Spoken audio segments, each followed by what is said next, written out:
Hello, everyone, and welcome to a special holiday edition of Slash Film Daily. On today's podcast, we're going to celebrate the holiday season with a special Christmas Clipisode. We're going to play back through some clips from previous episodes, including our favorite Christmas movies of all time, and we're going to revisit the war against Die Hard Christmas. We'll have some new segments. We'll talk about our most hated Christmas or holiday movies, and we will quiz Jacob, and he will decide definitively what movies are Christmas movies and what movies are not Christmas movies. This is Slash Film Editor-in-Chief Peter Sciretta, and joining me on today's podcast is Slash Film Managing Editor Jacob Hall. Hello, hello. Weekend Editor Brad Oman. Hey, that's me. Senior Writer Ben Pearson. Hey, what's going on? And Writers Hoai-Tran Bui. Hey, everyone. And Chris Evangelista. Hello.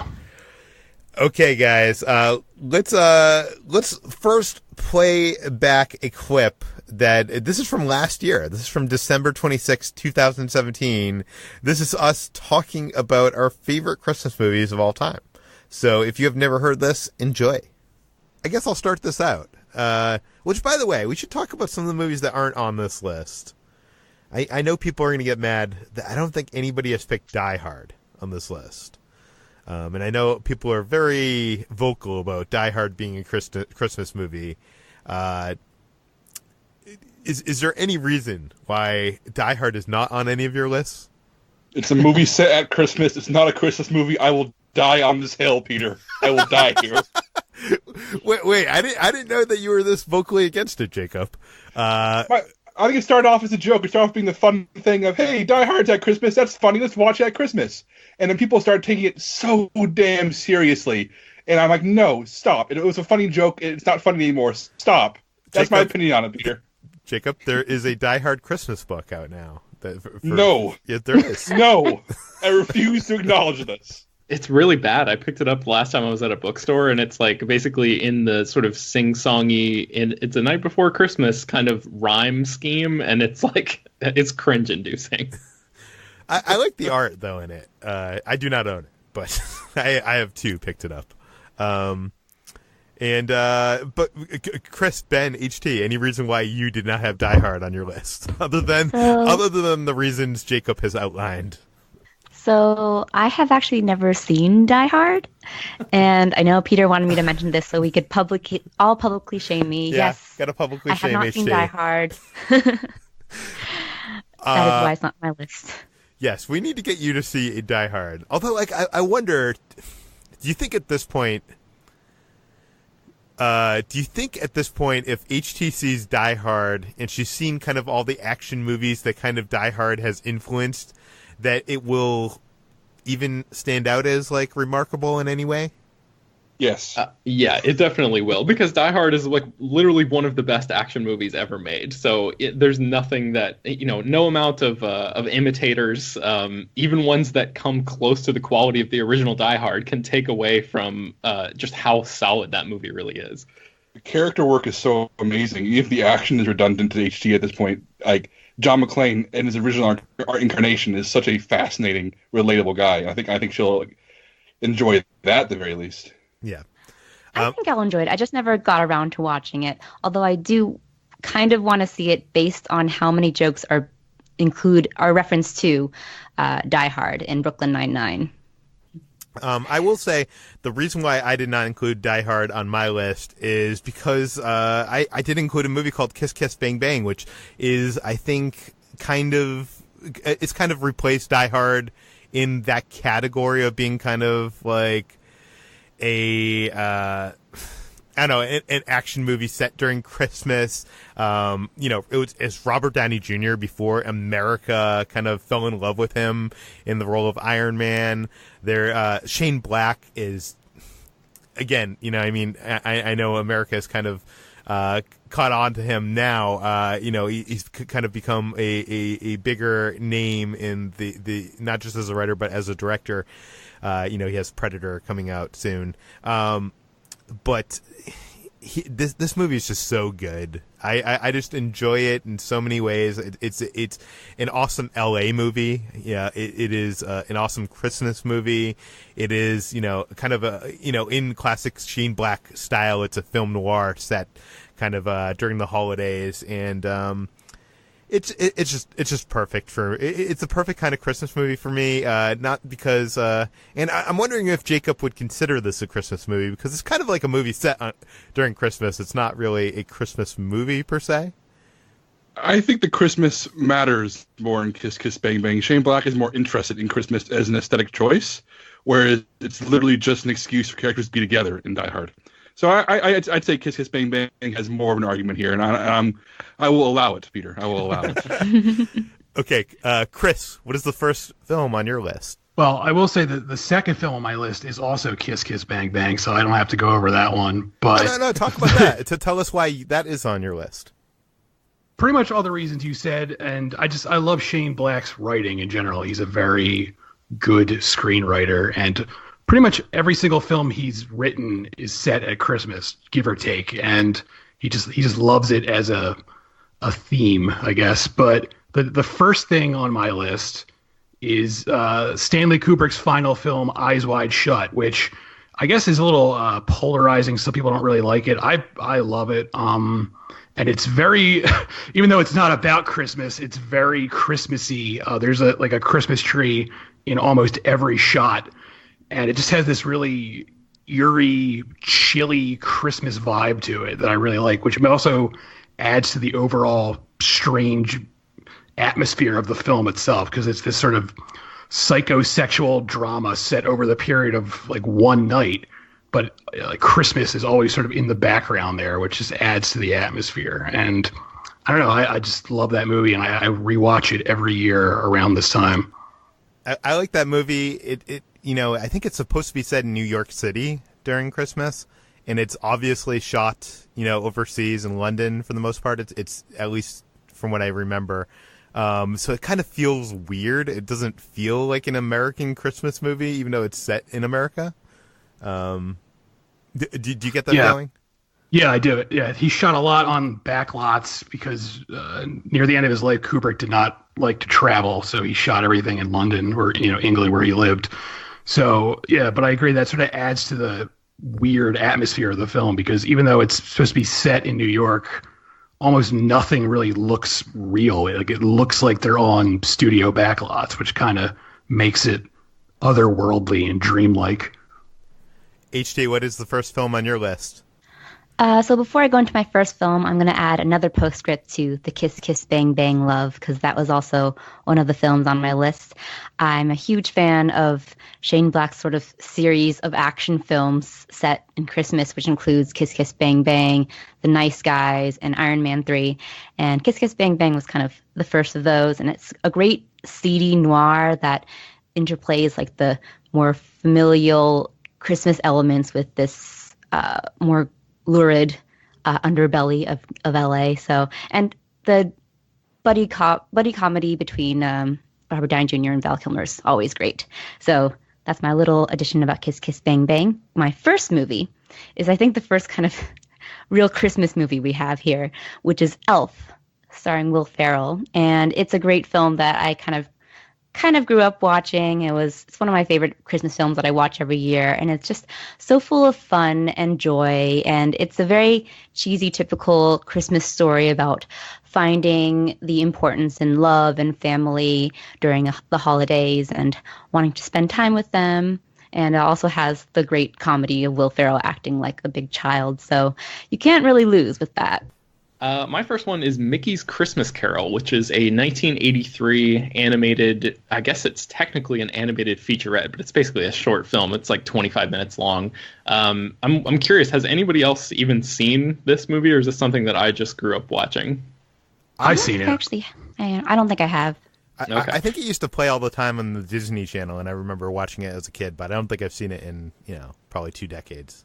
Yeah, it's one of those that every year I just love rewatching it. It's the first it was my introduction to the story of A Christmas Carol, the Dickens story, and I still have never read the actual book, but obviously there have been a ton of, different adaptations of it, but for me there's always something special about the first time that you're introduced to a classic like that. And this Mickey's Christmas Carol it's so good.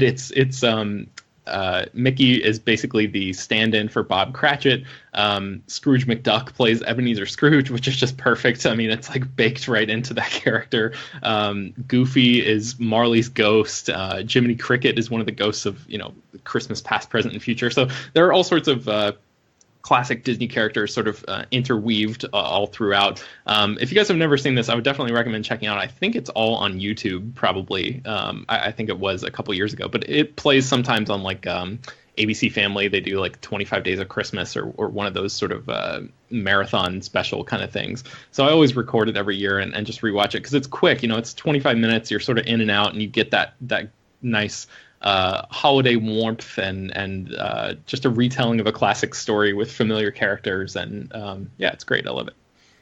Now there was a film that I wanted desperately to include on my list, but I didn't love it that much, but it was such a good pick that people have not seen. I'm so glad that you have included it on your list, Jacob, and that pick is Rare Exports.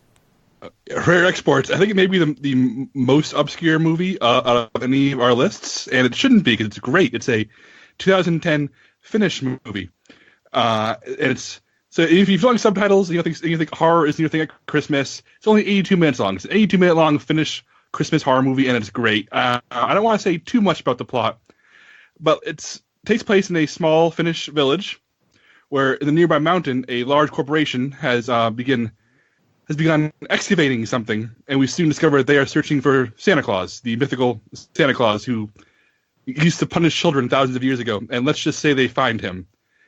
And things go very wrong for the town, very wrong for everybody excavating the mountain, and it's up to a plucky young boy to save Christmas in everybody's lives. It's really fun and funny. It has a Gremlins vibe, it's a Joe Dante vibe.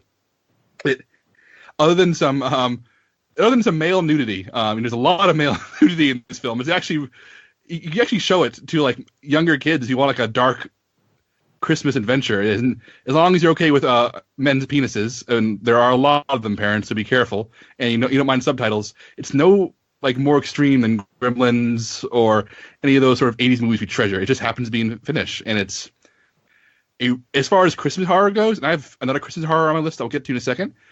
I think it's top notch. I mean, it really is a great Christmas movie. It's about family togetherness, about fighting Santa Claus and its antiquated ways of punishing children. It's so good. I really do love it. Has anybody else other than me and Peter seen this? I have not. I wanted to. I remember the trailer when it came out, and I meant to add it to a queue and just never got around to it, so I'm adding it right now. I've seen it, and if you're interested in seeing it, it's now streaming on Amazon Prime Video. All right.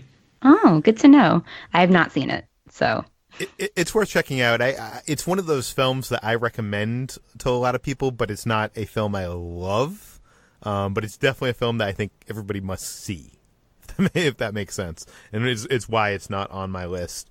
But in the same vein, there is a film I saw many years ago. It's a short film called Treevenge, and it's by Jason Eisner, who directed Hobo with the Shotgun, and this was a short film that played, I think, at Sundance and other festivals, and basically, and I think you can find it online on YouTube. I know we posted it when it was first became available for free online. And Treevenge is basically about a Christmas tree, and it basically is a horror story told from the perspective of a Christmas tree. And that's all I will say. It's very enjoyable, and I'm actually disappointed that we haven't seen more from Jason Eisner following this short. He did have that Hobo with Shotgun, and he produced Turbo Kid, and I know he did second unit directing on one of the Netflix shows or Netflix movies, Death Note, yes. Yes, so that is my second pick. What is next up for you, Chris? Next up, I have Batman Returns, which for a long time was actually my favorite Batman movie until I guess the Nolan films came out.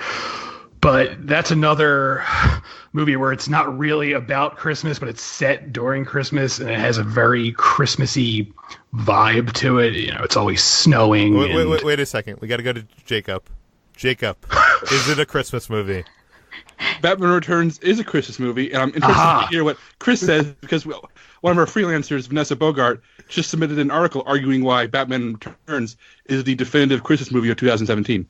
So, in addition to Chris, we'll be hearing more about this on the site very soon. Okay, Chris, go ahead. It's true. I won't get too political, but the whole Penguin mayor campaign thing eerily reflects the year in politics. But it's also just, I don't know, it's very gothic and twisted. This is basically the film that sort of got Tim Burton kicked off the Batman franchise, because even though it was a hit, a lot of people complain because it's very dark. It's even darker than the first Batman that he directed, and it almost has no reverence for the source material at all. Like, nothing in this film really reflects the Batman comics, but I don't know. I love this movie. I actually rewatched it recently to see if I would still like it, and it still holds up for me. And Tim Burton knows how to do Christmas right. Obviously, he also did another film called A Nightmare Before Christmas, which does not make any of our lists. It's not on my list because I consider it more of a Halloween movie. But what about you guys? Like, why is it not on your list? I also see it as more of a Halloween movie. The soundtrack itself is very Halloween-y, more so than any Christmas movies I've seen. So it's more gothic and in tone with that holiday. Even though it's not on my list, this is my hill to die on, and this film is a Christmas movie, no matter what anyone says. It literally begins after Halloween ends. It can't count as a Halloween movie, damn it. It just makes me angry when people say that. The whole movie is set after Halloween. All right, continue. Jacob, is it a Halloween or is it a Christmas movie? This is a tricky one because the director says it's a Halloween movie. I think it flips both ways.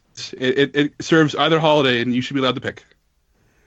Ben, why is this not on your list? I just don't like this movie. Wow. I mean, I saw it when I was a kid, like once or twice, and I'm just like not a fan of it. I don't like the music. I don't like the aesthetic. I don't like anything. I don't like the characters. I don't like anything about it. Sorry, I don't know. I don't know what to tell you. Wow. Sad. We just saw a little bit of the Grinch. I know.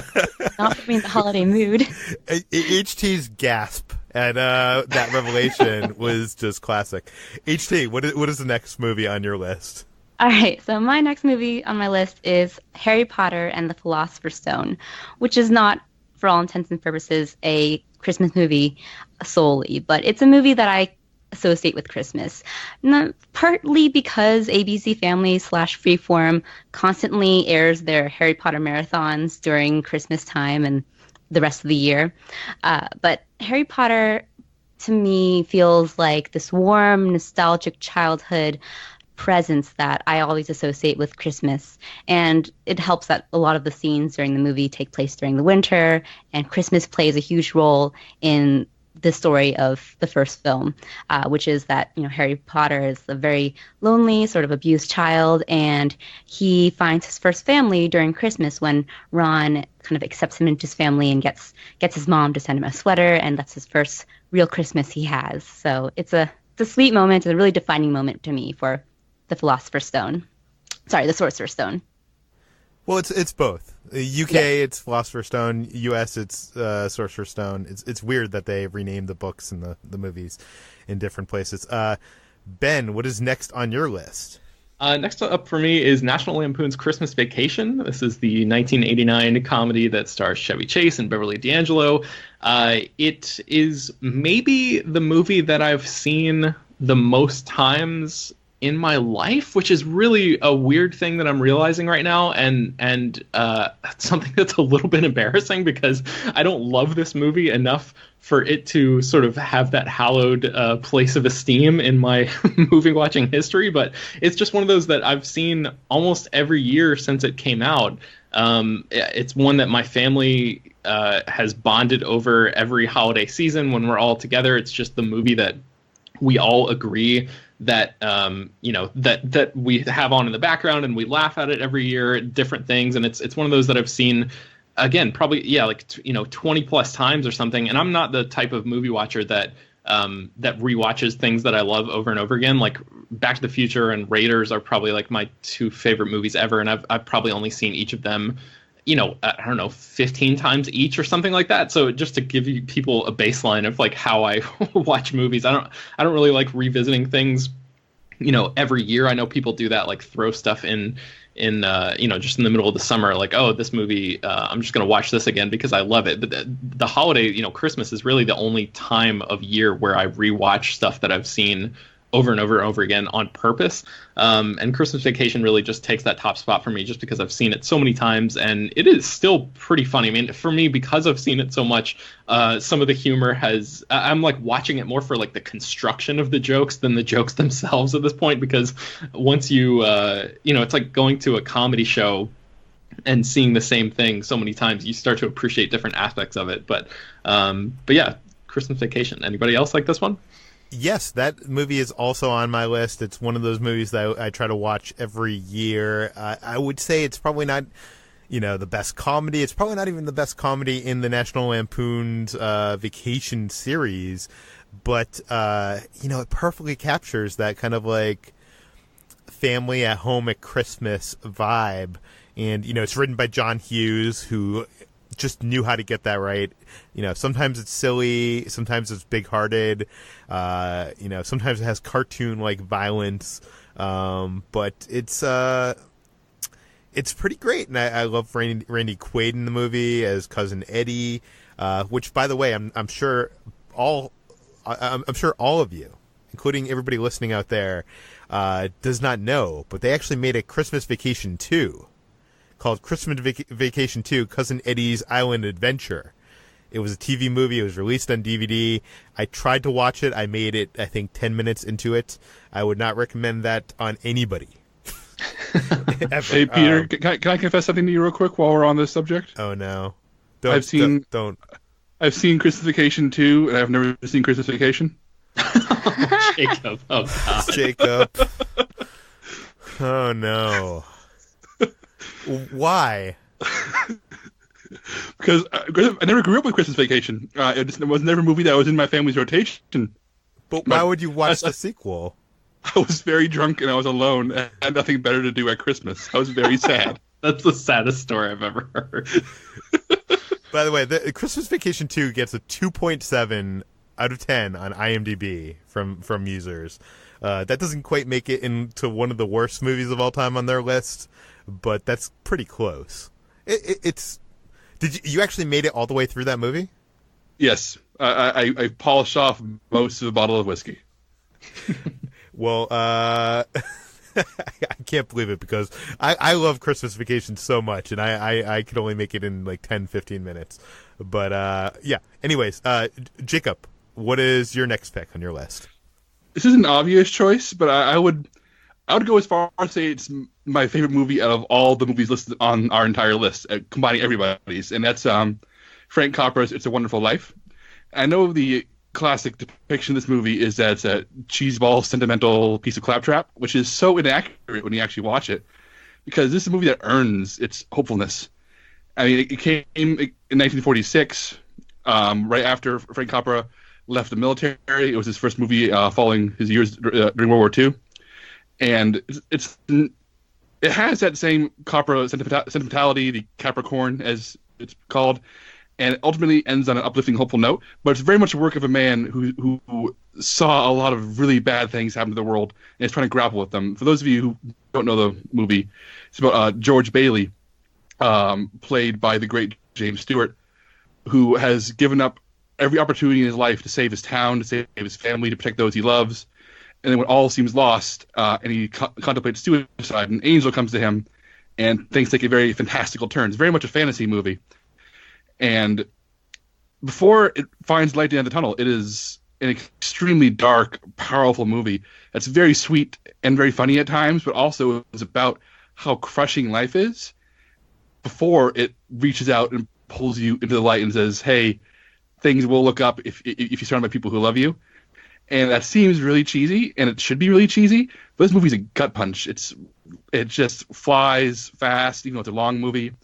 And I feel like if you watch this and don't relate to it, then I don't know who you are. You're not a human. Does anybody else like watch this every year and forget how dark it is before like being revitalized by it? Because I always do. I love that movie. Yeah. No, I agreed with you completely, Jacob. It's because it's that really harrowing kind of image of him on the bridge and about to, I guess, spoiler for the film, like not commit suicide, but contemplate suicide. That's a part that just like, it's very unsettling, and then the rest of the movie uplifts you. But it's a film that's one of the best Christmas movies, I think, too. And it's a movie that used to play like nonstop on TV during Christmas times because I think no one owned the rights to it or something like that. There was like some kind of rights issue. But you don't see it as much today. The next movie on my list is the Steven Spielberg produced film Gremlins, directed by Joe Dante. Seeing this movie as a kid, it was just magical because, you always like dream of like, for Christmas, you getting like a dog or, some kind of animal. And imagine being given, this alien creature that, it takes you on this wild, crazy horror comedy adventure. Gizmo is, I've just fallen in love with Gizmo, a creation of Rick Baker. And I own a prop replica. He's in my living room. I also own a prop replica of Spike, and Kitra and I's dog is actually named Gizmo. So this movie holds a big place in my heart. I love seeing that basically Hill Valley, because they basically took the same set of Hill Valley and the Universal backlot, and I love seeing that during Christmas time kind of get destroyed by the Gremlins. I know it doesn't make any sense that don't feed them after midnight, don't expose them to light after it doesn't make any sense at all, because when do the times start and begin? It doesn't matter. It doesn't really matter. It's just fun, and it was written by Christopher Columbus before he lost his way. But yeah, so Gremlins. Chris, what is next on your list? So all my picks so far have been sort of dark and violent. So here's one that's not, and that is the Muppet Christmas Carol, which I don't know if it's the best version of A Christmas Carol, but I actually think Michael Caine's performance as Scrooge is the best on-screen Scrooge in the entire history of adapting that story into a film. And it's great. It's a charming movie. It has great songs. My wife and I actually just rewatched it over the weekend. It's a lovable film. It's A Christmas Carol with Muppets. That's it. There's not much more to it. It's amazing how many different versions of A Christmas Carol are on this list. It's kind of a story that has stood the test of time and can be retold in many different ways. But Have you guys seen that video of that somebody compiled? I think it was a year ago or maybe 2 years ago now, where somebody told the story of A Christmas Carol through all of the different movie versions. Like you cut from one character, one iteration to the next for every plot beat. Like every line of dialogue almost is spoken by like a different version of the same characters. It's really fascinating. I'll see if I can find it and send it to you guys. Maybe you can put it in the show notes, Peter. I have not seen that, but yes, please, we'll put it in the show notes. HT, what is the next movie on your list? So this is a movie I know Ben will hate, but I'm allowed my trashy Christmas movies, and this one is Love Actually, which is by no means a good movie, but it's a movie that I enjoy at Christmas time, and it's just a series of vignettes in sort of the time, the romance and subplots of all of these different characters who eventually all meet towards the end. And yes, it did spawn a pretty bad. A lot of bad imitators that take place during every holiday now. But I really like the original, and I think that it's underrated, even though it's quite overrated, if that makes sense. It's a film that actually still holds as a good movie. I'm kind of like contradicting myself because I say it's a bad movie, but it still holds as an entertaining movie, despite all of the hype and backlash that it's faced.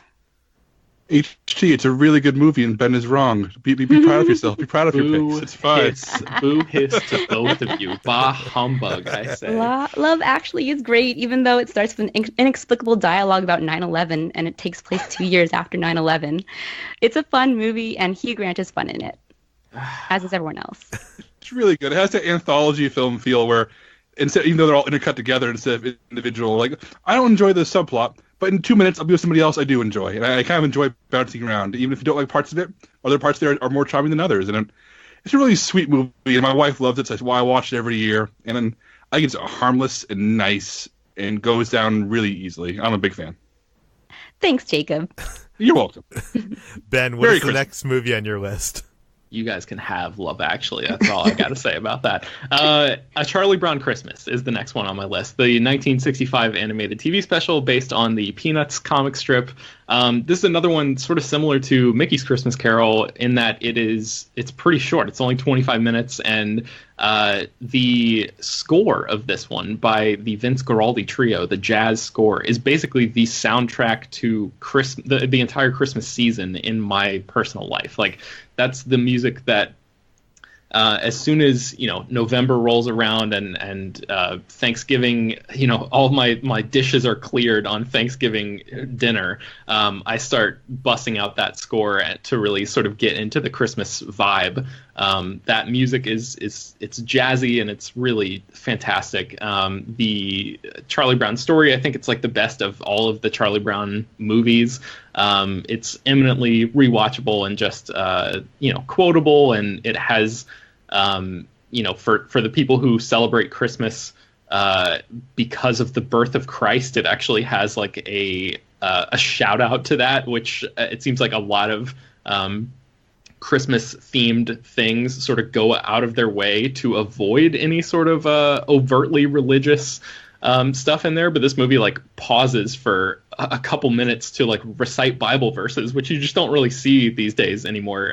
But back in the 60s, I guess, people were less apt to freak out about stuff like that.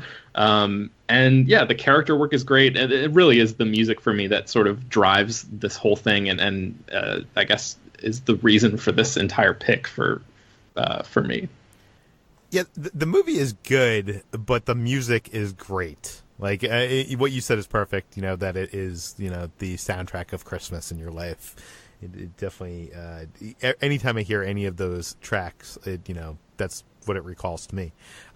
Jacob, what is next on your list? Well, I'm going to very briefly go over my next one because Chris already touched on it, and I'm going to jump to my one after that. And that's Muppet Christmas Carol. And I'll say a few quick things to back up what Chris said. First of all, a few years ago, back when Cinematical was a thing, I wrote there, I did an article where I watched every single adaptation of A Christmas Story that has been made up to that point, and I ranked them all because it's the internet. And Muppet Christmas Carol is one of the best adaptations, and Michael Caine is one of the absolute best Scrooges. And because they have Gonzo, the Muppet, positioned as narrator, they're allowed to not only adapt the story, but to adapt the context of Dickens and his writing style and the politics of it in a really wry, funny way. They're able to sort of explain away certain things or further explain things about that story that can't be told in a straightforward adaptation. I think it's really, really smart how they do that. However, I have a hard time watching it now, even though I watch it every year, because the most recent Blu-ray release cuts out a key song that's not the most exciting song in the world, but it's very pivotal to Scrooge's character development, and it drives me crazy. It's the one where Scrooge's the love of his life leaves him, sings "The Love Is Gone," and it's very, very sad and not fun like most of the other songs. But I missed it. I miss it big time. But anyway, from a really good movie, I'm now going to recommend a really bad one, probably the best bad Christmas movie of all time, and that's Jingle All the Way, the 1996 Brian Levant film, which is a disaster. I just watched it 2 days ago, and it's the worst thing, and I love it. And for those of you who aren't aware of this, go watch it. It's streaming on Amazon right now. And it is Arnold Schwarzenegger from his era where he played ordinary American men, named Howard Langston. And it's one of those movies where nobody ever notices that Howard Langston is an Austrian bodybuilder. He just is. But the basic gist, you're probably familiar with it, is he's a busy father who misses his son's karate lesson. And his son, and he's that kind of dad, the shorthand Hollywood dad. He's a bad dad because he misses a performance that his kid does. Anyway, he tries to make up to his son by buying him the Turbo Man doll, this toy that's been all the rage this Christmas season. But naturally, nobody has it. It's sold out. What's he going to do? And it is this tacky, garish, loud, obnoxious mess. And it stumbles over its own themes and ideas. It's utterly wrong-headed. It celebrates Christmas commercialism. It is a nightmare, and everybody needs to watch it, damn it. It is so bad. It is an example of the kind of wrong-headed nonsense Hollywood pumps out on a yearly basis, distilled into this crystal clear blue meth Breaking Bad style thing of evil beauty. Like, as somebody who writes about movies for a living, I can only look at this thing in pure astonishment and wonder, how did this get made? Why do they think this is okay? How did this happen? If you like to dissect things and wonder, how did this go wrong? Jingle All the Way is the best Christmas movie of all time. That's it. At one point, isn't not Andre the Giant, but a giant from WWE plays like one of the Santas in that movie? I don't know. It's just bonkers. That movie is bonkers. And I remember at one point FX was airing 24 hours of Jingle All the Way every Christmas, which is crazy that any network would do that. But I'll use that as a segue to my next pick, and that is A Christmas Story, which TNT or TBS, one of those two, airs 24 hours of every Christmas.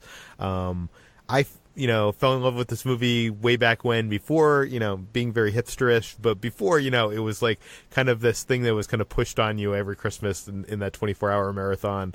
And I don't know what the first movie I saw in the theater is, but that's the first movie, or that's looking at release dates. I know I saw that movie in the theater, and I think I was like 3 or 4 or something when it came out. That is definitely the oldest movie that I remember seeing as a young kid, if that makes sense. But back then, movies would show again a few years later. So who knows if that is the first movie I saw in the theater.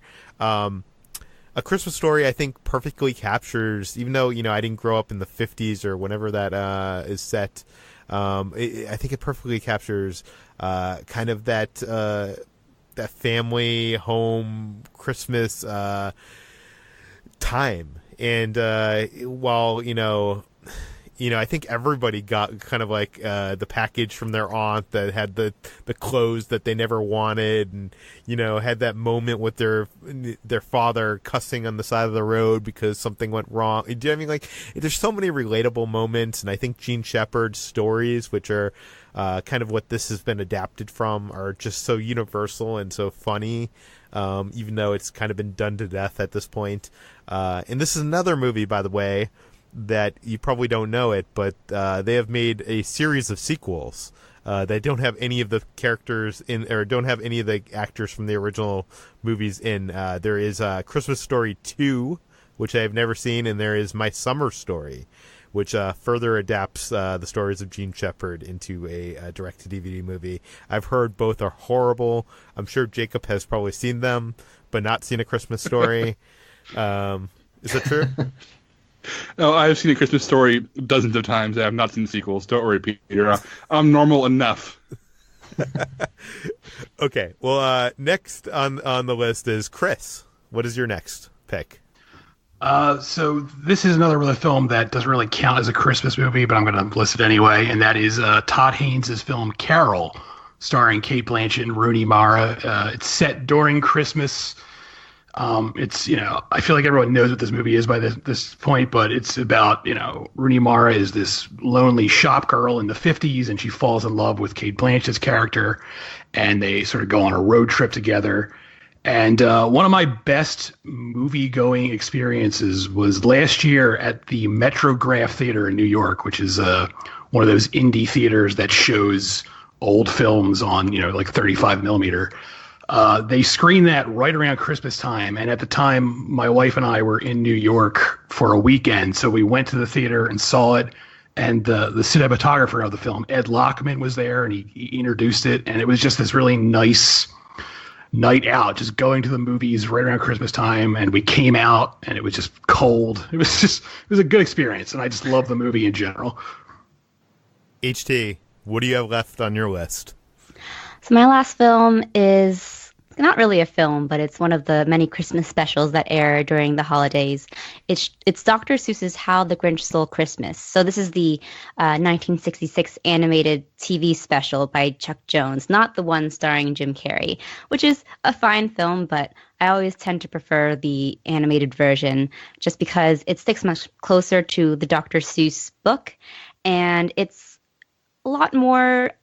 It's less sort of winking and glib as live action movies starring Jim Carrey are wont to be. So I love this TV special, this film, and I will watch it every year and several times over. So it's a wonderful film that I recently learned is narrated by Boris Karloff. So that's a really cool fun fact, and I recommend watching it every year. And Ben, this is also the last film on your list. Yes, and I echo everything HT just said, and especially preferring the animated version. I just rewatched Ron Howard's live-action version. I guess it was probably last week, like just a few days ago. And I read that Roger Ebert, in his review of that movie, said that Jim Carrey works as hard as an actor has ever worked in a movie in his performance as the Grinch. And I think that's accurate. I think Jim Carrey does a really good job portraying that character in that movie, but the movie around him is not that great. The production design is pretty amazing, and they actually have a lot of the sets still constructed on the backlot. You can see it on the backlot tour at Universal Studios in Hollywood. So I was sure that this movie won best production design at the Oscars, but actually Crouching Tiger, Hidden Dragon beat it that year. So I was doing all sorts of research over the past couple days about this movie. But yeah, back to the animated one. The songs in that film are so great too. I remember somebody, I think it was a Twitter user, this was probably years ago, was like, the song "You're a Mean One, Mr. Grinch" was like, is full of devastating owns or something. There's some sort of clever tweet about that. And I just laugh every time I hear the insults and the, all the comedic aspects of that particular song, comparing the Grinch to all these terrible things. And I think the animated movie does a good job of having that sort of anti-commercialism streak without beating you over the head with it like the live action version does. So, I just wanted to give a quick shout out to that film. And Jacob, what is your last and final pick? This could be a controversial one. I'm not sure, because I know some people really hate this movie, and it's also very recent, so it hasn't achieved any kind of status yet.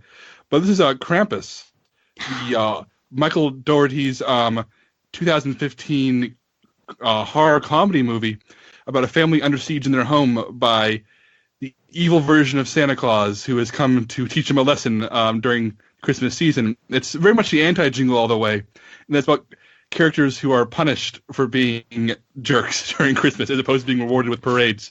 But it is a really funny, dark, nasty movie with some of the best practical creature designs of the past decade or so. There's some monsters in this movie who are unbelievable in their design and construction. There's also some unfortunate CGI characters who don't work as well, but the practical stuff is amazing. And the kid actors are really good in it. Toni Collette, as one of the mothers, is like one of those actresses who just kind of grounds the movie around her, helps you sell how absurd it is. And even Adam Scott and David Koechner, actors who are usually known for their comedic roles, do a really good deadpan job of selling terror as opposed to actually making laughs happen. The comedy really comes from how absurd and horrible things get as opposed to jokes. And this movie, I've had arguments with. There are people out there hate this movie, hate its ending, hate its style, hate its messages. But I am a big fan of it, and I've watched it every year since it came out. I guess 2 years now. It's or maybe 3 years at this point. It hits the Blu-ray player every December, and I'm a big fan. I think it's going to become one of those movies people watch every Christmas for foreseeable future. I mean, and maybe not Gremlins level of quality for some people, but It has that same nasty, mean, but also jolly vibe that I really enjoy this time of the year. See, I think it's a fine movie. It's just what Mike Dougherty's Trick or Treat means to me for the Halloween time. Like I had such high expectations for this, and it didn't quite hit on those levels, I feel.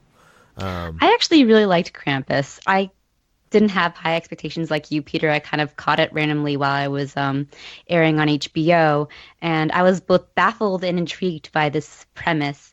And I really like that it pulls from real mythology, which is the German mythology of there being sort of a goat-horned counterpoint or counterpart to Santa Claus who abducts children.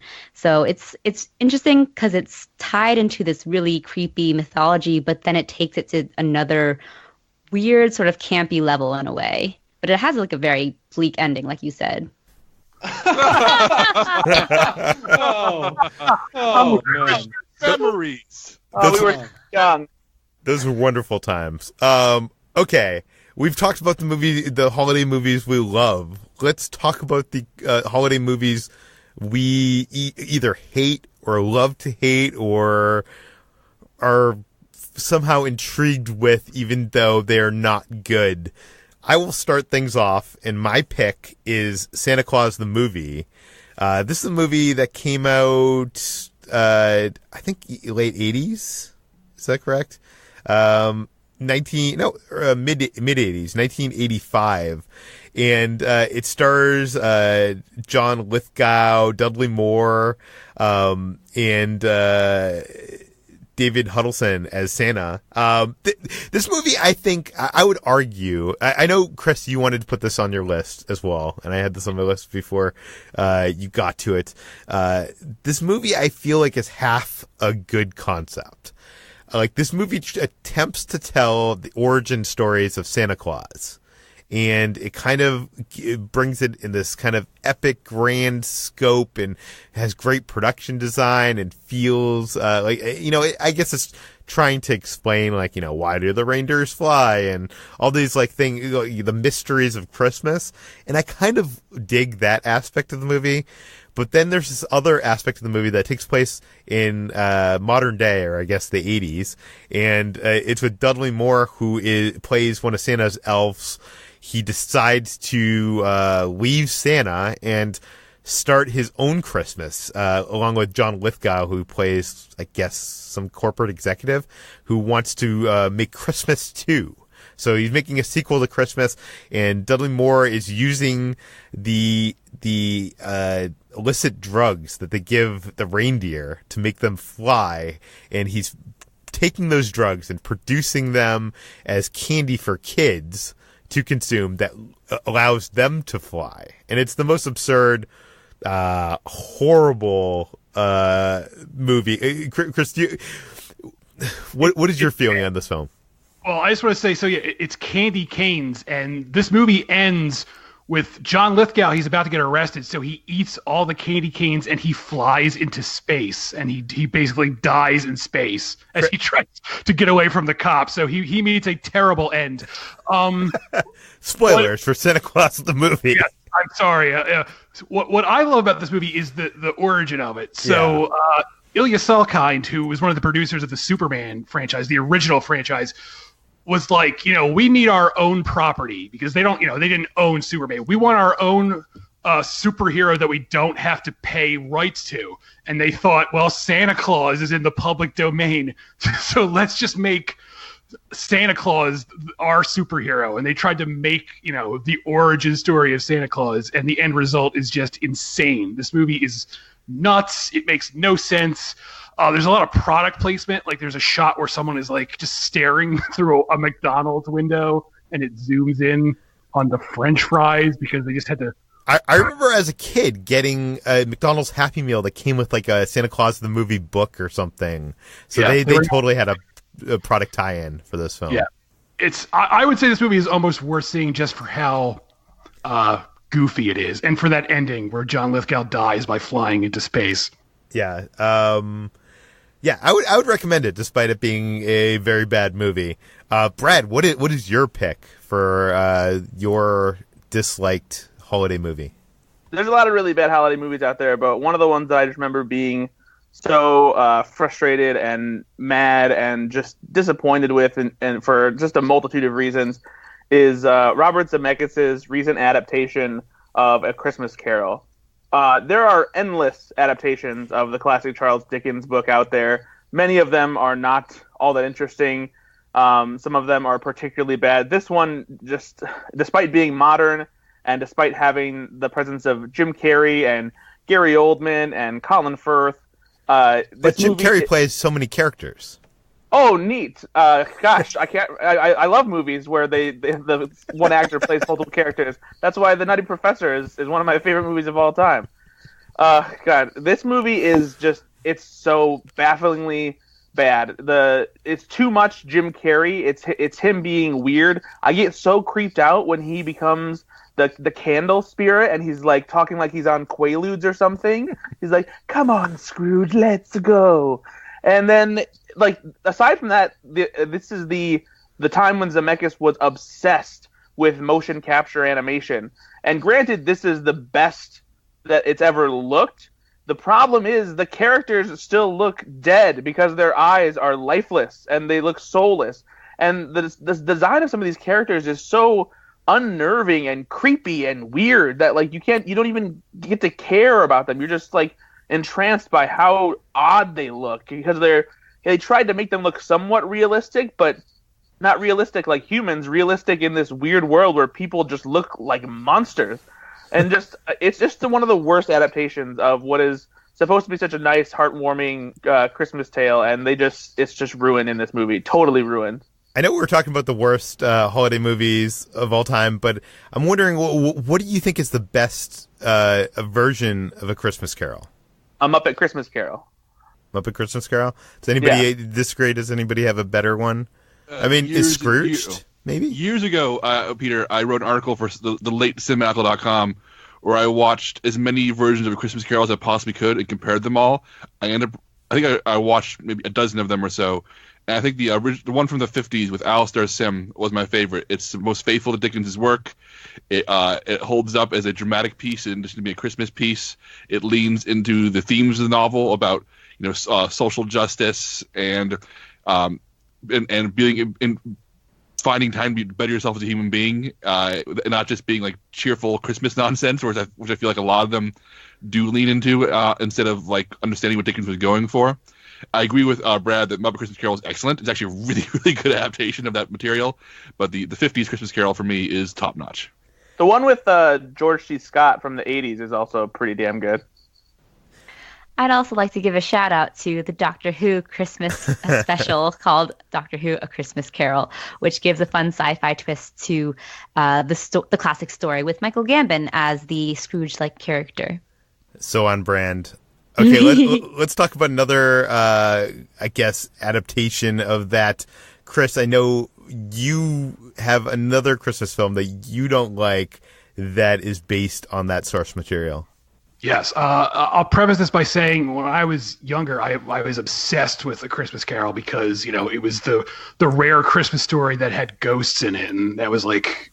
it was like my favorite thing in the world. And I want to actually echo what Jacob said. The Alistair Sim version is phenomenal. It's great. And it's actually like, it has like some shockingly like creepy moments in it, which I think a lot of adaptations forget to lean into the fact that, these are ghosts and it should be somewhat creepy. So that one is actually genuinely creepy at times. But that said, the film on my list here is the 1970 Scrooge, which is a musical adaptation of A Christmas Carol, starring Albert Finney and Alec Guinness and a few more people, and it is awful.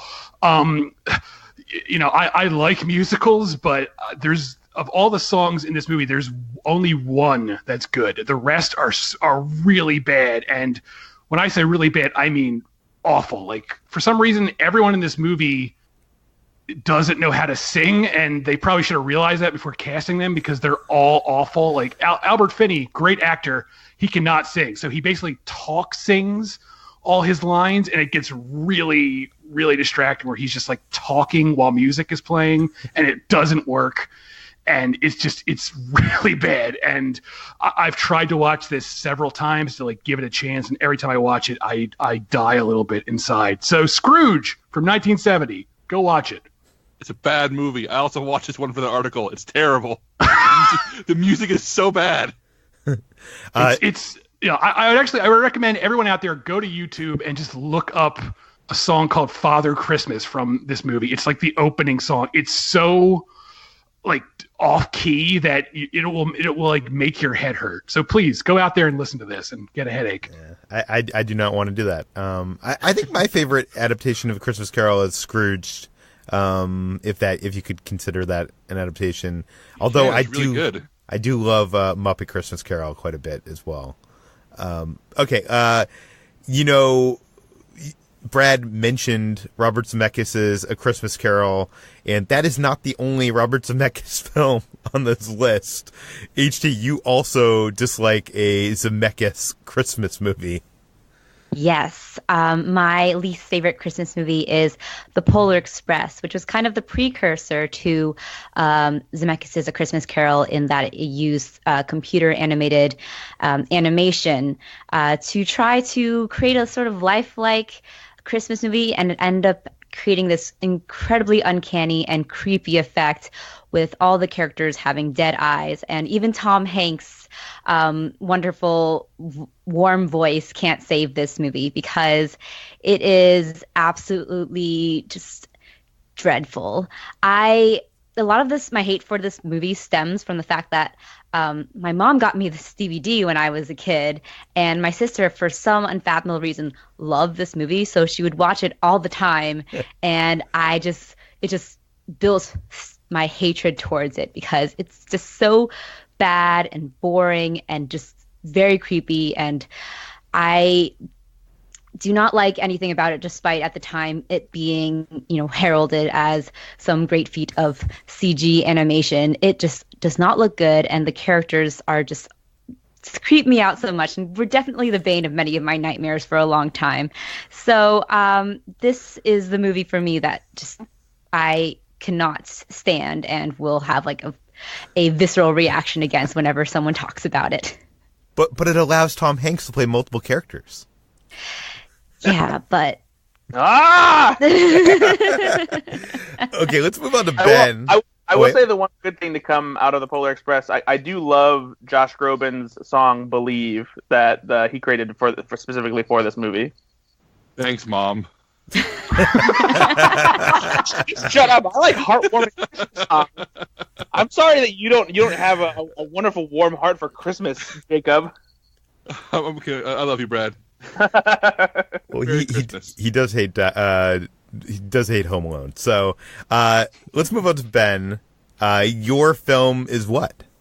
Is Four Christmases, and I have to admit, I tried to watch this for the first time last year and couldn't even get through it. So I feel like I'm kind of cheating because I technically haven't even watched the whole thing. But the first 45 minutes were so bad that I had to turn it off and just abandon ship. And I almost never do that for any movie. But man, Vince Vaughn and Reese Witherspoon are in this movie, and they play a couple who has to visit all four of their divorced parents in one day. And there is like fat shaming and gay panic jokes galore. It's like the worst version of this premise, because the premise is actually like pretty decent for a holiday kind of movie. It's like, oh yeah, I can easily see how this concept sold in the room, but the actual execution of the script, it's like they go for the easiest joke every single time. Vaughn and Witherspoon are both on complete autopilot here. Seth Gordon directs this movie. This is his first studio movie after making the really great documentary The King of Kong. So that was a huge disappointment that this is like his first big movie out of the gate. And man, Jon Favreau plays Vince Vaughn's brother, who is like an extreme, like an MMA guy, and they like wrestle in their dad's living room, who's Robert Duvall, and some character falls off the roof. What's her name? Reese Witherspoon's character is apparently terrified of inflatable castles for some reason, and she gets peed on by a child. I mean, it's like this movie is disastrous in every way, and I honestly couldn't stomach the idea of finishing it. That's how bad it was. You are not missing anything by watching the rest of that movie. This was a movie that my entire family and I went to go see when it came out around that year at Christmas, and I was so mad and disappointed because it was so awful. I left. I was just shaking my head. I was like, I can't believe we all just wasted our money and time on seeing that movie because it is atrocious. I will chime in and say that is a bad movie, which is unfortunate because the cast is good and there's kind of an inherent comedy in the extremely short Reese Witherspoon standing next to extremely tall Vince Vaughn, but they just completely squandered that. Yeah. I can't disagree with any of these entries until we get to Jacob's entry. Jacob, what is your most disliked holiday movie? It is the worst popular movie of the 90s, and that is Home Alone. The 1990 Chris Columbus You are so wrong. Classic. Worst of the 90s? Is that what you just said? Oh, yeah. I heard you didn't like this movie, but saying it's like your most hated Christmas movie? Come on. It is the worst popular movie of the 90s. It is the worst popular movie maybe of all time. You hate Joy, Jacob. I hate Macaulay Culkin to my core. I think he is impossible to watch. You don't like him in The Good Son? No, I don't. I think that he's a bad actor, and I think this movie hinges entirely on whether or not you like Kevin McAllister, whether or not it hinges entirely on Macaulay Culkin's performance. And he's bad. He's not charming. His line delivery stinks. He's not funny. The movie built around him does not hold up to scrutiny. I think he's a lousy actor, and the movie falls apart around him because of it. And the movie is in love with him. The movie thinks he's great, and the rest of the world thinks he's great, but I don't. Home Alone sucks. I want to come in here to Jacob's defense ever so slightly. I don't think this is the worst movie of the 90s. That would be pushing it. And I don't think... Showgirls came out in the 90s. It wasn't popular. Worst popular movie of the 90s. But I do agree that Kevin is an awful little shit. And I But he's supposed to be an awful little shit, especially in the first half. That too. Yeah, but I don't think that the movie hinges on you being sympathetic to him because he is a terrible person, but you can still enjoy the movie regardless of whether you connect with him or not. I want the Wet Bandits to win. That's how much I dislike this kid. Like like that scene at the end where Joe Pesci is like, "I'm gonna bite your fingers off." I'm like, "Good, do it. Bite that stupid kid's fingers off." Chris gets it. Mortal Kombat came out in the 90s. Mortal Kombat is a better movie than Home Alone. Oh my God! You know what? Spicy. With Mortal Kombat, Paul W. Anderson went for a tone, and he achieves that tone. With Home Alone, Chris Columbus is like, I want to be a heartwarming Looney Tunes cartoon, and fails on both fronts. Screw this movie. I hope Shang Tsung takes your soul and you go straight to hell. I'm so disappointed with how this has gone. I can't believe you're so adamant against Home Alone. Home Alone is so good. All right, why is it good, Brad? Go to its defense, Brad. Wait. I posted in the Slack channel, there's this YouTuber named Patrick H. Williams, I think. Willems, yeah, who did this video essay about Home Alone and why it's great. Jacob, did you watch the video essay? No, I have a job, Peter. I will say it's a very good video essay, and it actually made me appreciate the movie a little bit more than I did in the past, but I still don't love it as much as some people. I love the soundtrack. The John Williams soundtrack is really good, so there's that. Yeah, I'll give you that. The score belongs in a better movie. Oh, boy. You're just... Oof. Okay. I'm going to link this video. The way that you said, I have a job, Peter, makes it sound like all people who love Home Alone are jobless losers. Yeah, they're all people who old watch man video shoveling the they're all characters waiting for a future Home Alone sequel where they get to teach somebody a lesson. Like Peter, Brad, all of you stand around waiting for a kid to need your help so you can teach them the importance of Christmas. That's what you are. I posted the video essay by Patrick H. Willems in the morning watch, so technically watching it is part of your job. Yes. I'm going to link it in the show notes because I think this is essential watching for everybody listening to this podcast episode. I love Patrick's video essays, and I think he puts it perfectly why this movie is a great, not just a great Christmas movie, a great movie. but Jacob strongly disagrees. Yes, and you know what? I'm aware of how in the minority I am, so don't run on the Twitter to yell at me. I'm not going to actually seriously go to your face and say you're a shitty person for liking Home Alone. It has never worked for me. It's a movie that I wish I liked because so many people love it, but I put in the same camp as The Goonies. It's a movie that I wish I liked it, but I find it very shrill. I find it hard to watch. I find it dated in ways that do not work for me. So, like I said, you are not a bad person for liking it. In fact, I am probably the bad person here. I wholly know that. Did you grow up watching Home Alone, or did you not watch it until you were an adult? I grew up watching it, and revisited it, and then said, "Oof, oh no." So, Interesting. What about Home Alone 2, Lost in New York? Home Alone 2: Lost in New York is a good movie. What? You are insane. I don't understand you, Jacob. Oh my god, please just leave it at that. I really just want everyone listening to this to be so mystified by that statement that you never actually give any follow-up. I enjoy Home Alone 2, but it's not a good movie. Did you even like the magical homeless man that appeared in that movie? No, it's a woman. Oh, a woman. Sorry. The bird lady. The bird lady. That's who she was. Home Alone 2 is the Transformers Revenge of the Fallen of Home Alone movies. I mean, make a compliment. Okay. I think almost a decade ago, Fox News declared a war on Christmas. And earlier this month, Jacob Hall on this podcast declared a war on Die Hard Christmas. And here's how it started. Let's move on to a new poll, which shows that most people do not consider Die Hard to actually be a Christmas movie. Chris, tell us about it. Yeah, so every year around this time, this argument crops up where some people insist Die Hard is a Christmas movie, and then some people say it's not. So in with the hopes of putting this argument to bed, which will clearly never happen, a poll was run by The Hollywood Reporter and this company called Morning Consult. And I'm not going to give you the facts and figures, but basically it boils down to this. More people think Die Hard isn't a Christmas movie than think it is. So in other words, according to this poll, Die Hard is not a Christmas movie. Like I said, this argument will probably never die down, but that's where it stands according to this poll, at least for now. But they have Die Hard Christmas books. Isn't that enough to prove that it's a Christmas movie at this point? I mean, look, according to me, I think it is a Christmas movie, but obviously I guess I'm in the minority according to this poll. I guess we should discuss, what actually makes a movie a Christmas movie. Hey, Peter.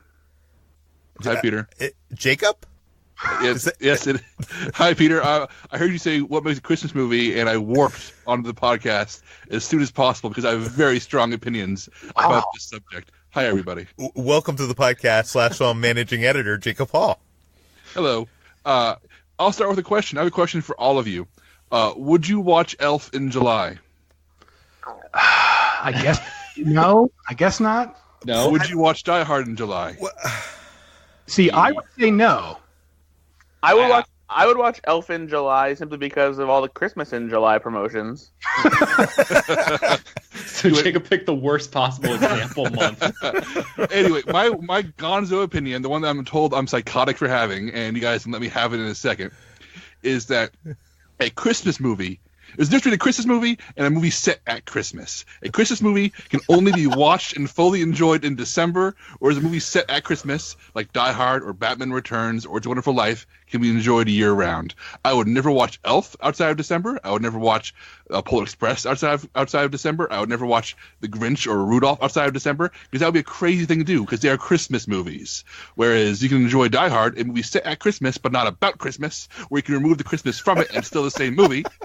And look, if you can remove Christmas from the plot still functions the same. It is not a Christmas movie, and that applies to Die Hard, Edward Scissorhands, Batman Returns, and all those movies. So they are not Christmas movies. Wait, if you remove the Christmas from Die Hard, then what kind of party are they having at the time?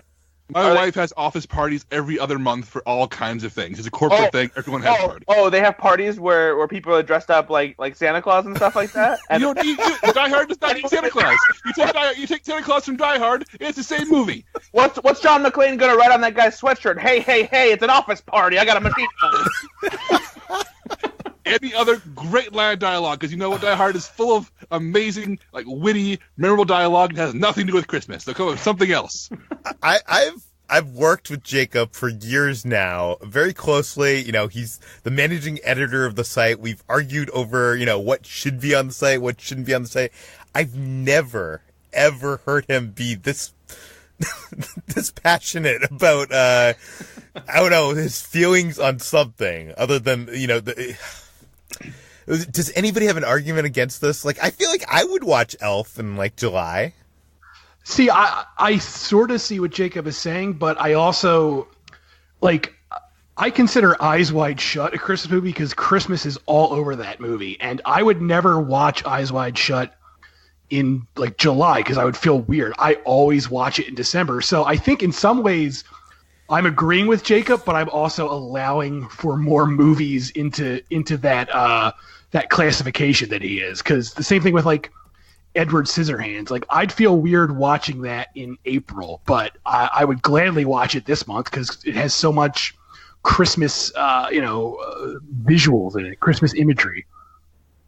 Yeah, I think I think what this boils down to is a feeling versus an aesthetic, and Chris seems to be more open to defining a Christmas movie based on a film's aesthetic and whether or not it has like Christmas decorations and lights and stuff like that in it.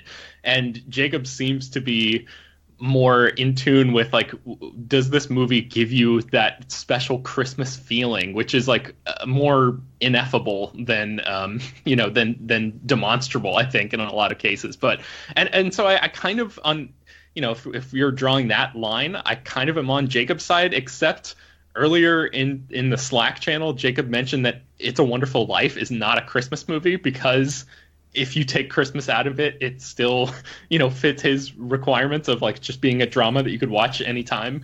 And I firmly feel like It's a Wonderful Life is a Christmas movie. So I don't know. I'm like one leg in, one leg out on this one, I think. Ben, are you implying that you can't be generous 11 months out of the year? That you wouldn't rush to your fellow man's aid in September? It has to be in December? Is that the argument you're making here on this podcast, Ben? No, the argument is that It's a Wonderful Life gives me that ineffable Christmas feeling, whereas a lot of other movies do not. So therefore, I consider it, on my personal scale, a Christmas movie.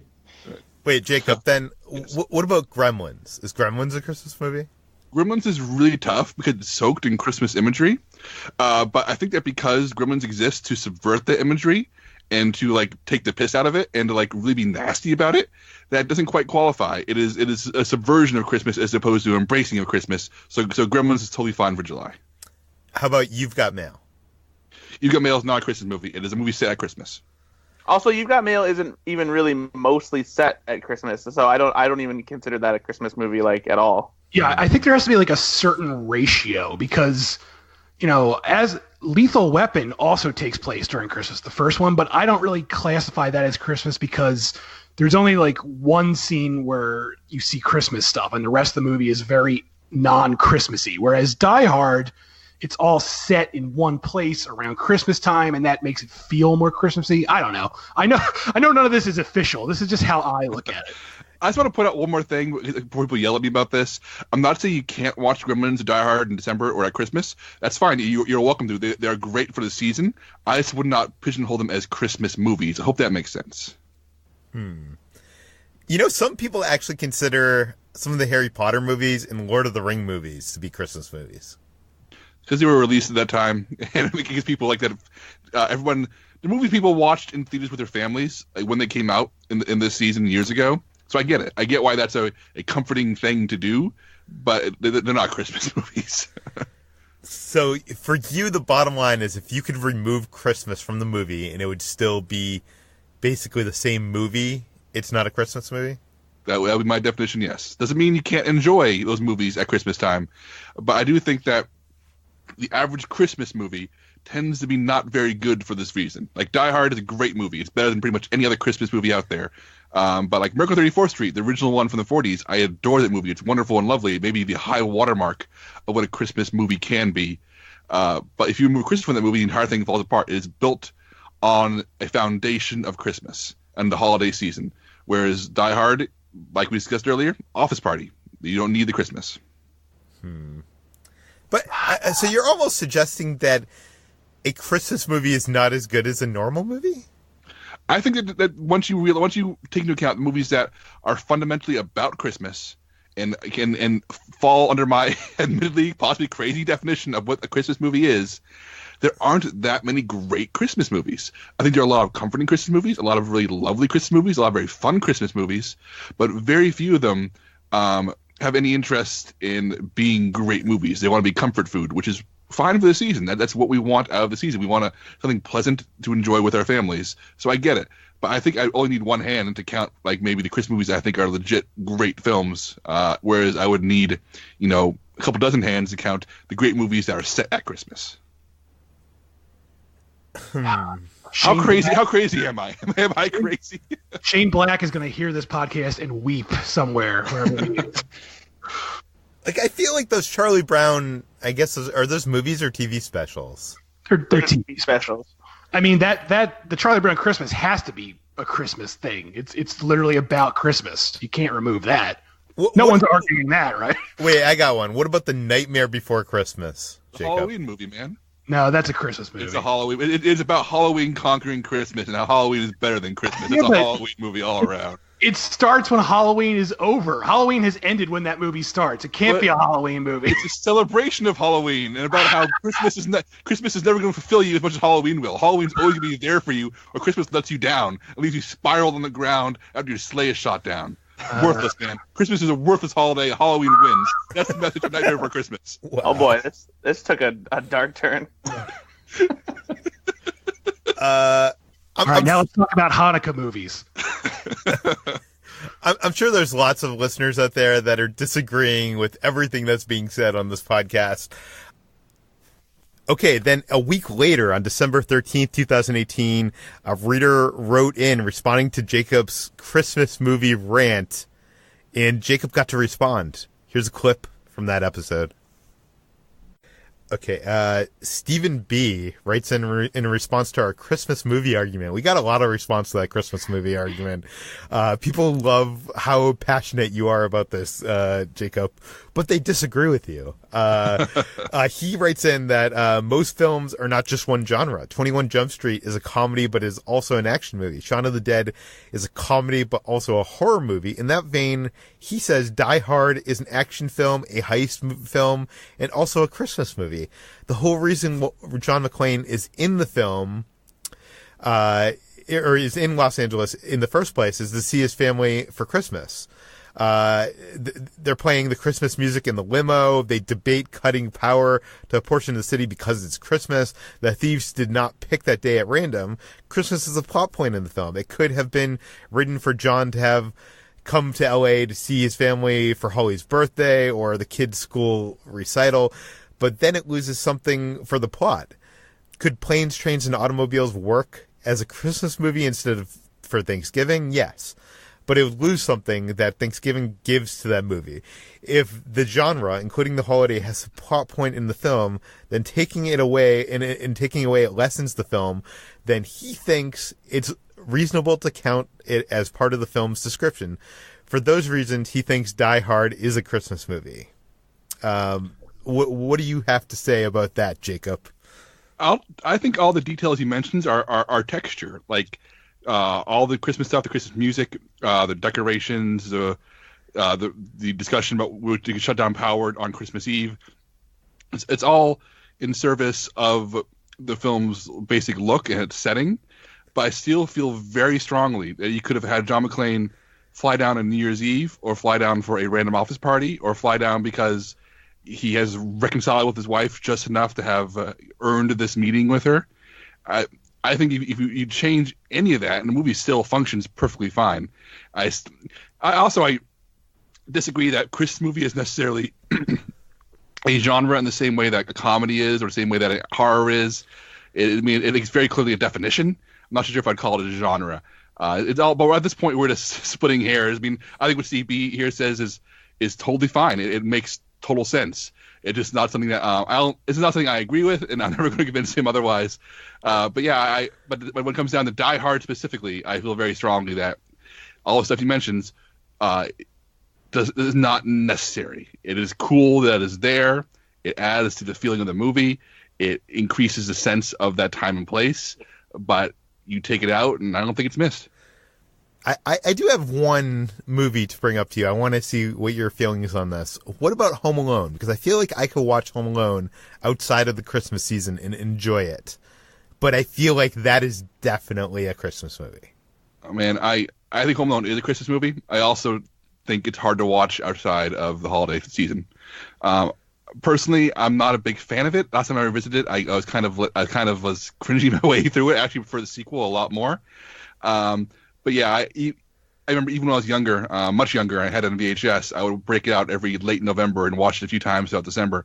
But I can't imagine like watching it in August or May. I just can't. Ben HD, would either of you watch Home Alone outside of the Christmas season? Am I insane?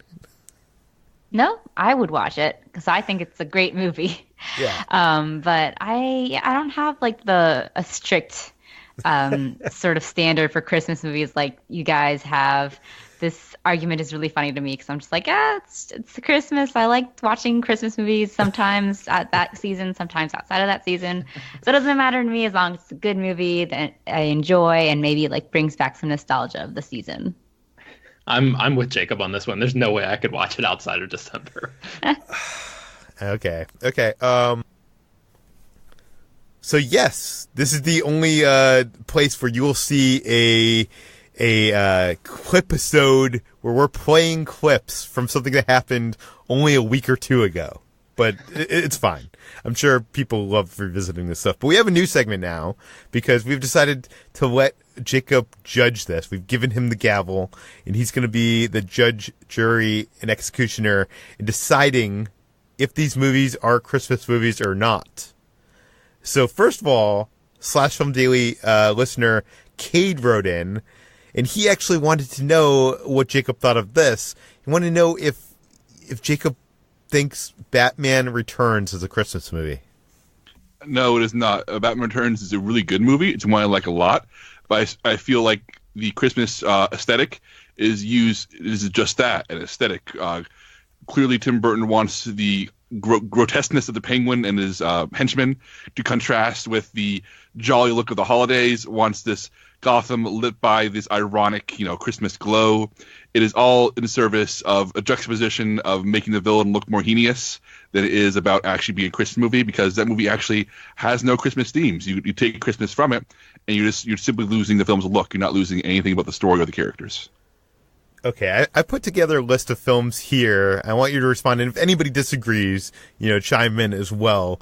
But these are a list of movies that, are somewhat ambiguous. And we're starting off with The Sound of Music. No, in no way whatsoever is The Sound of Music a Christmas movie. I mean, it's something I can imagine families watching at Christmas. It's very much a come together, let's torture ourselves for 3 hours with a very long movie, family tradition. It's a movie I have a soft spot for. But I don't see how it's a Christmas movie in any way whatsoever. It's just a family movie. I know one filmmaker we're probably going to have some disagreements with is Shane Black. Let's talk about, and he wrote Lethal Weapon. Is that correct? Yes. Yeah. So what do you think about Lethal Weapon?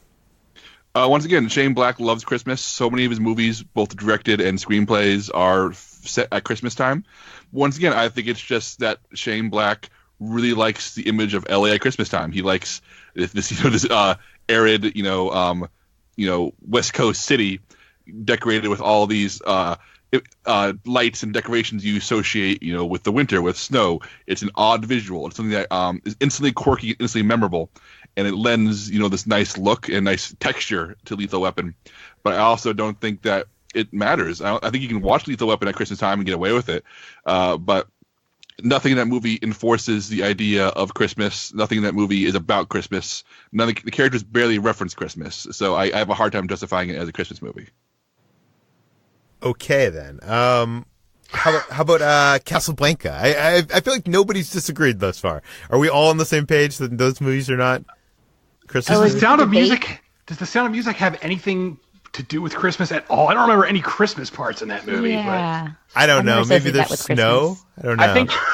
I think it just gets played around the holidays, and so people call it a Christmas movie because of that. Well, I would definitely say no then. Just like they always play Willy Wonka and the Chocolate Factory around Christmas too, and that's not a Christmas movie at all. It's got to actually have. Sorry, go ahead.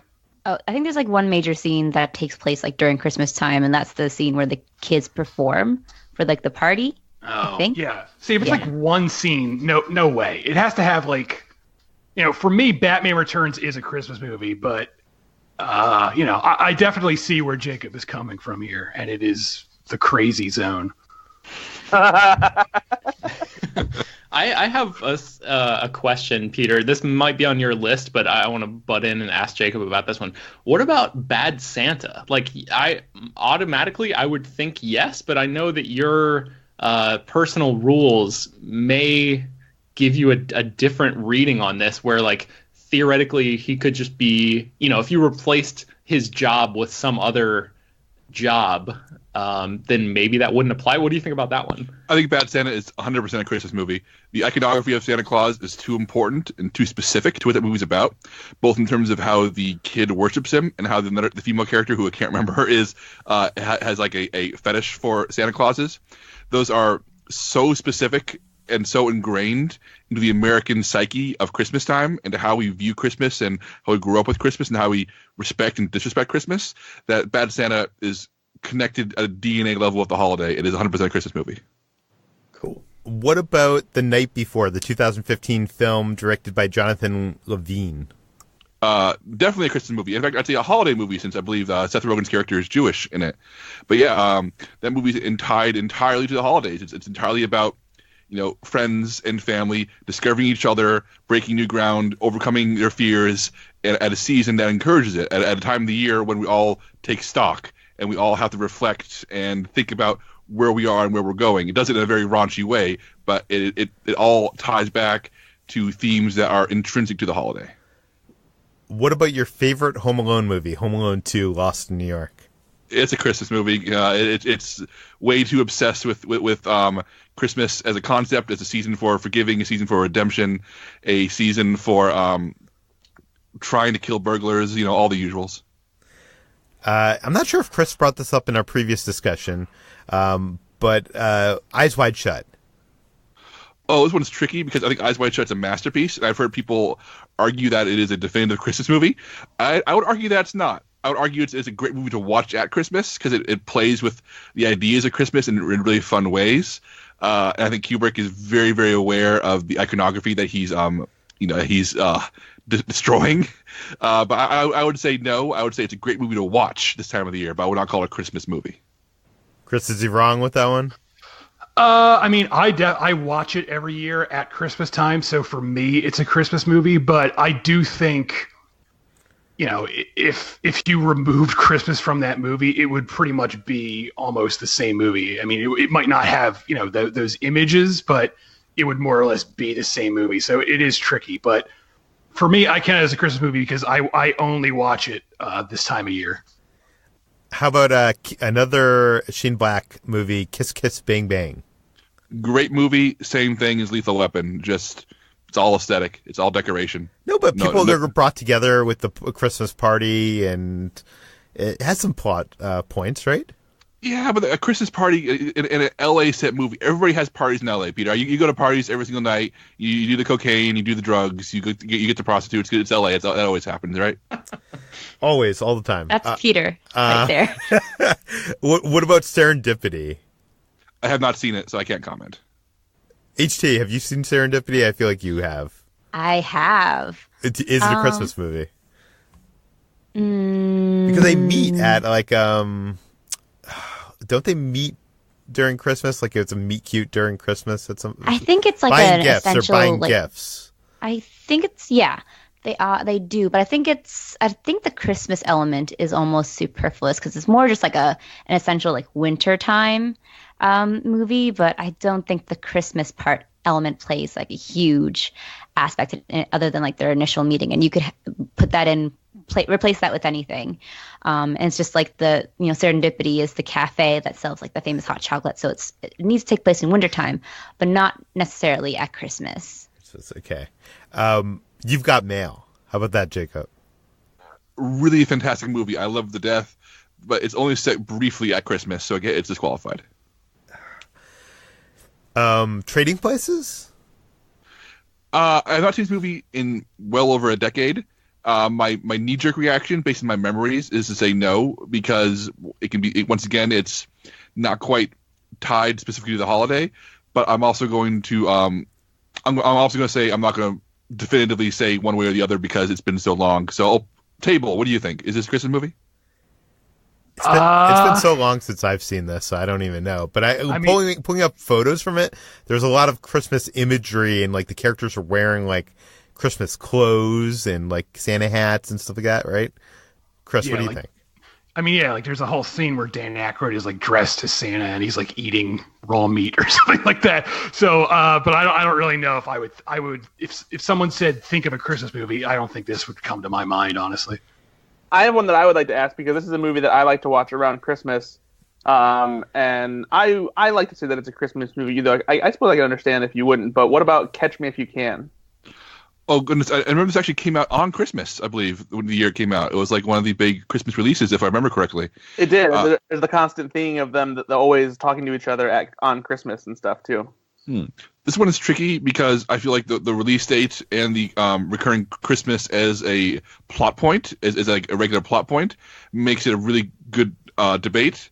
But ultimately, I think the movie veers really far from Christmas where it matters in terms of what the movie, where it goes and how it's about. It uses Christmas as a reference point, an emotional reference point that we all understand and can, relate to.